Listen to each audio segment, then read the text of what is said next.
Bismillahirrahmanirrahim. Assalamualaikum warahmatullahi wabarakatuh. Alhamdulillahirabbil alamin wassalatu wassalamu ala asyrafil anbiya'i wal mursalin wa ala alihi wa sahbihi ajma'in. Rabbi shrah li sadri wa yassir li amri wahlul 'uqdatam min lisani yafqahu qawli, amma ba'd. Para pendengar yang dimuliakan oleh Allah Subhanahu wa taala, pada kesempatan yang mulia ini kita akan membahas sedikit tentang sebab-sebab runtuhnya Daulah Utsmaniyah, pemerintahan Utsmaniyah atau yang kita kenal juga dengan sebutan Turki Utsmani. Pembahasan ini adalah berasal dari buku yang ditulis oleh Profesor Dr. Ali Muhammad As-Salabi yang berjudul Bangkit dan Runtuhnya Khilafah Utsmaniyah. Nah, para pendengar yang dimuliakan oleh Allah Subhanahu wa taala, ada yang menarik dalam buku ini, khususnya di bab 7 tentang sebab-sebab runtuhnya pemerintahan Utsmaniyah, bahwa ternyata Daulah Utsmaniyah atau Turki Utsmani yang sudah berusia berabad-abad lamanya akhirnya menjadi ambruk.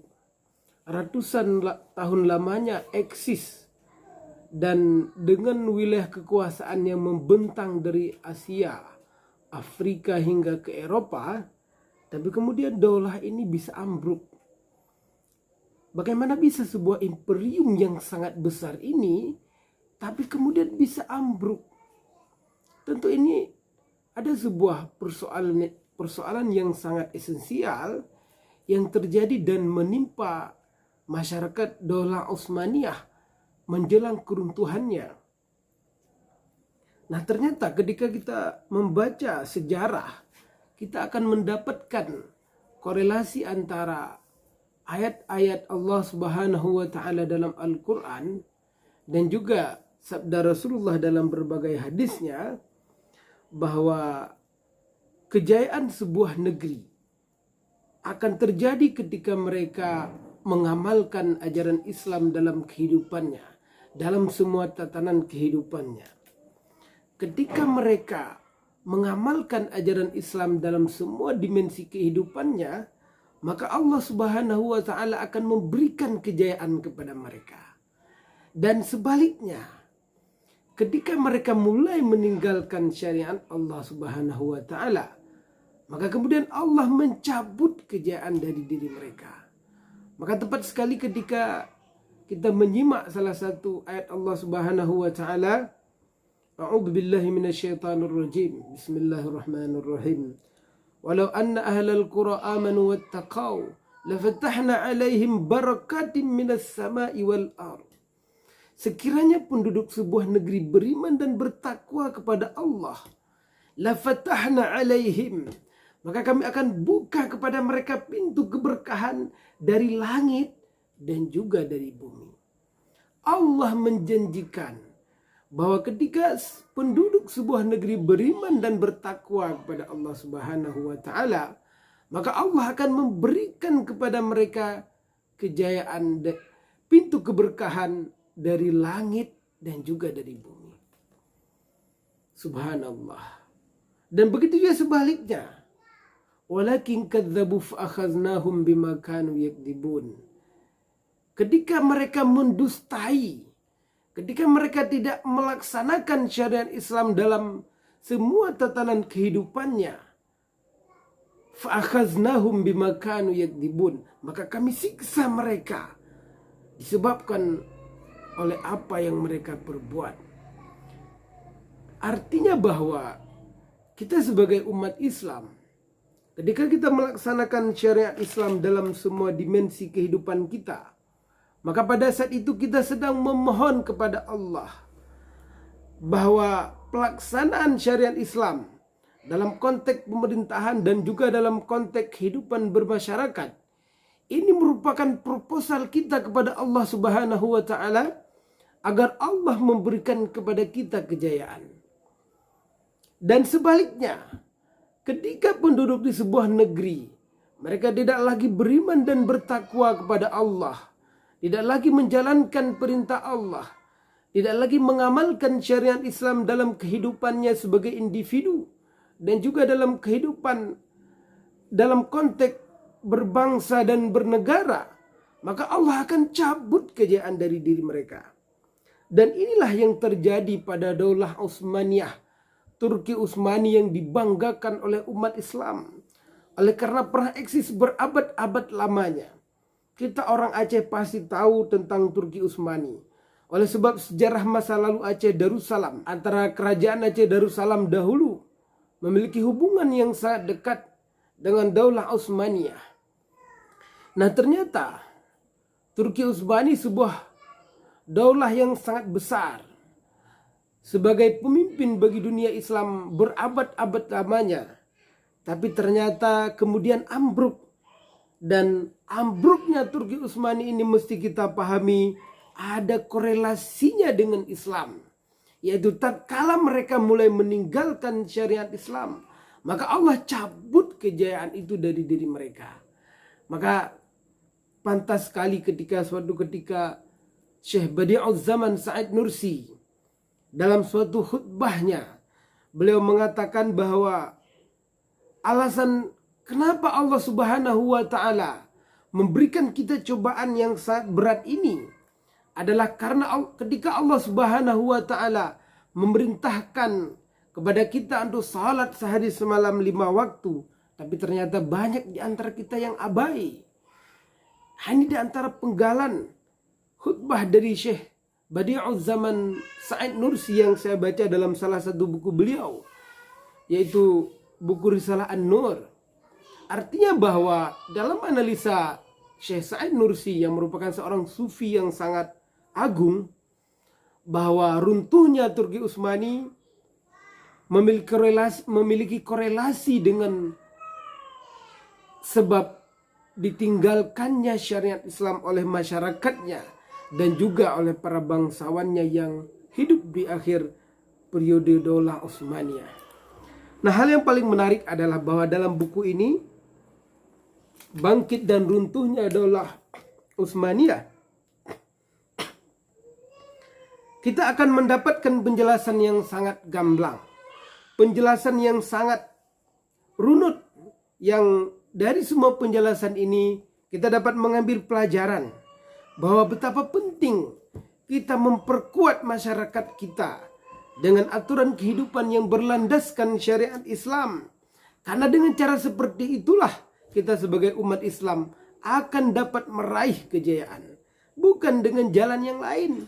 Maka dalam konteks kita masyarakat Aceh hari ini, syariat Islam yang sedang kita upayakan bisa ditegakkan secara kafah, maka sesungguhnya ini akan menjadi proposal kita kepada Allah Subhanahu wa Ta'ala agar Allah memberikan kejayaan kepada kita. Nah, marilah sekarang kita melihat apa sebab-sebab runtuhnya Daulah Utsmaniyah yang ditulis dalam buku Bangkit dan Runtuhnya Khilafah Utsmaniyah oleh Profesor Dr. Ali Muhammad As-Salabi. Kata beliau, sebab-sebab runtuhnya pemerintahan Utsmani yang pertama yaitu salah satu bentuk kebenaran iman adalah adanya loyalitas al-wala dan disloyalitas al-bara. Di akhir periode kejayaan Daulah Utsmaniyah terjadi persoalan yang sangat mendasar dalam konteks al-wala wal-bara, yaitu loyalitas dan disloyalitas. Banyak umat Islam, baik para bangsawannya, di antara para pegawai-pegawai kerajaan, elit-elit kerajaan, yang mereka justru menunjukkan loyalitas mereka kepada orang-orang non-muslim, bukan kepada sesama Islam. Padahal sesungguhnya Islam mengajarkan kita bahwa loyalitas hanya ditunjukkan kepada sesama umat Islam, kepada orang-orang beriman, bukan kepada orang-orang yang tidak beriman. Sebab yang kedua adalah penyempitan makna ibadah. Orang-orang Daulah Utsmaniyah, orang-orang Turki Utsmani, di awal kejayaannya mereka memahami bahwa ibadah itu adalah berkaitan dengan semua kegiatan, semua aktivitas dalam membangun bangsa. Sebagaimana Allah Subhanahu wa Ta'ala berfirman, "Wa ma khalaqtul jinna wal ins illa liya'budun." Tidaklah kuciptakan jin dan manusia kecuali adalah untuk beribadah kepadaku. Jadi Allah menegaskan bahwa jin dan manusia diciptakan oleh Allah Subhanahu wa taala khusus tujuannya yaitu untuk beribadah kepada Allah Subhanahu wa taala, bukan yang lain. Sebab yang ketiga adalah menyebarnya syirik, bid'ah dan khurafat. Ketika syirik, bid'ah dan khurafat semakin merajalela di tengah-tengah masyarakat Daulah Utsmaniyah, maka pada saat itu ini menjadi sebab terhadap runtuhnya Daulah Utsmaniyah. Maka kita sebagai umat Islam yang hidup pada saat ini, marilah kita memahami betapa besarnya bahaya syirik, bid'ah dan khurafat dalam kehidupan kita umat Islam. Karena bukan saja kita akan gagal meraih kejayaan, namun justru kita akan terus-menerus berada dalam kehancuran. Sebab yang keempat adalah adanya sufi yang menyimpang. Tapi ini bukan berarti semua sufi menyimpang, namun sebagian kecil di antaranya mereka adalah sufi-sufi yang menyimpang dari Ahlus Sunnah wal Jamaah. Dan ini menjadi penyebab sehingga Daulah Utsmaniyah akhirnya menjadi ambruk. Mereka menjadi orang-orang yang menyimpang, yang mengeruk keuntungan dari keadaan masyarakat yang sangat menyedihkan pada saat itu. Sebab runtuhnya Daulah Utsmaniyah yang kelima, yaitu gencarnya aktivitas kelompok-kelompok yang menyimpang, aliran-aliran sesat yang menyimpang dari Ahlus Sunnah wal Jamaah. Kemudian yang keenam, sebab runtuhnya pemerintahan Utsmani adalah tidak adanya pemimpin yang Rabbani. Tidak ada pemimpin yang dia bekerja semata-mata hanya untuk meraih keridhaan Allah Subhanahu wa taala. Menjadi sebab utama runtuhnya Turki Utsmani di akhir periode kekuasaannya, yakni khususnya pasca dikudetanya Sultan Abdul Hamid oleh orang-orang sekuler yang hidup di akhir periode Turki Utsmani pada saat itu. Sebab yang ketujuh, runtuhnya pemerintahan Utsmani adalah penolakan dibukanya pintu ijtihad. Fikih pada saat itu menjadi sesuatu yang sangat jumud, sehingga umat Islam menjadi sangat sulit untuk berkembang. Kemudian yang kedelapan, menyebarnya kezaliman dalam pemerintahan Utsmani. Banyak terjadi praktek-praktek kezaliman di akhir periode Daulah Utsmaniyah, sehingga menyebabkan Daulah Utsmaniyah akhirnya ambruk, sehingga umat Islam di berbagai belahan dunia menjadi umat yang diincar oleh orang-orang non-muslim. Di berbagai belahan dunia umat Islam dijajah oleh negara-negara barat. Penyebab runtuhnya Daulah Utsmaniyah yang kesembilan yaitu foya-foya dan tenggelam dalam syahwat. Banyak umat Islam pada saat itu yang mereka berfoya-foya dan tenggelam dalam syahwat mereka. Terjadinya praktek-praktek perzinaan dan praktek-praktek kemaksiatan yang lain, termasuk minuman keras, ikut memberikan andil terhadap runtuhnya Daulah Utsmaniyah. Dan yang ke-10, tulis Profesor Dr. Ali Muhammad As-Salabi, sebab runtuhnya pemerintahan Utsmani adalah terjadinya perselisihan dan perpecahan. Umat Islam pada saat itu mereka gampang sekali berpecah belah, yang pada akhirnya membuat distabilitas dalam pemerintahan Utsmani, yang pada akhirnya pemerintahan Utsmani menjadi pemerintahan yang sangat lemah, sehingga pada akhirnya ketika musuh datang, umat Islam menjadi umat yang sangat lemah. Demikian resume singkat kita pada kesempatan yang berbahagia ini. Mudah-mudahan dapat kita lanjutkan pada pertemuan yang akan datang.